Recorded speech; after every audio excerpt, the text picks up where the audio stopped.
আওয়ামী লীগ বলেছিল 10 টাকায় চাল খাওয়াবে, ঘরে ঘরে চাকরি দিবে, কিন্তু কি দিয়েছে তারা ঘরে ঘরে লাশ দিয়েছে, তারা ঘরে ঘরে গুম দিয়েছে, তারা ঘরে ঘরে বিচার বহির্ভূত হত্যাকাণ্ড উপহার দিয়েছে।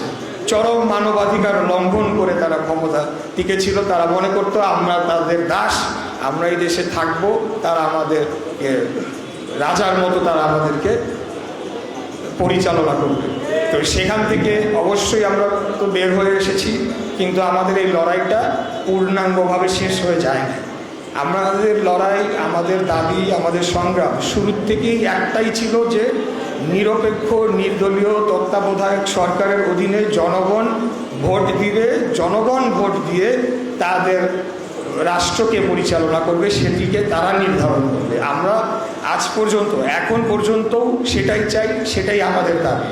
তাই আমি আপনাদের বলতে চাই, যেহেতু আমি ধানের শীষের পক্ষ থেকে আমাকে ঢাকা 6 আসন থেকে প্রাথমিকভাবে মনোনয়ন দেওয়া হয়েছে, যদি আল্লাহ চায় আপনাদের ভোটে যদি নির্বাচিত হয়ে সংসদে যাই, অবশ্যই আমরা যে প্রতিজ্ঞাগুলো জনগণের কাছে দিয়েছি সেগুলো আমরা সবগুলা বাস্তবায়ন করব, প্রত্যেকটি।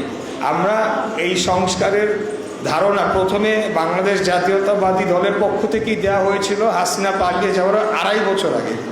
সেই 31 দফার আলোকে এবং পরবর্তীতে আরও কিছু শর্ত, যেগুলো বাংলাদেশ জাতীয়তাবাদী দল সকল দলের সাথে আলাপ আলোচনার মাধ্যমে ঐক্যমত্য হয়েছে, অবশ্যই আমরা সেগুলোকে সংসদে বিল আকারে পাশ করে আইন করার জন্য আমরা জোরালো ভূমিকা এবং পদক্ষেপ নেব।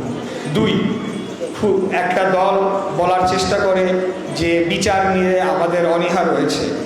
আরে তারা তো প্রথমে এসেই সাধারণ ক্ষমা ঘোষণা করে দিছে 1 সপ্তাহের মধ্যে। তারা ক্ষমা করার কে? আমার ভাই রক্ত দিছে, আমার ভাইয়ের রক্তের বিচার আমরা করব। কেউ এখানে ক্ষমা করার তাদের অধিকার নাই।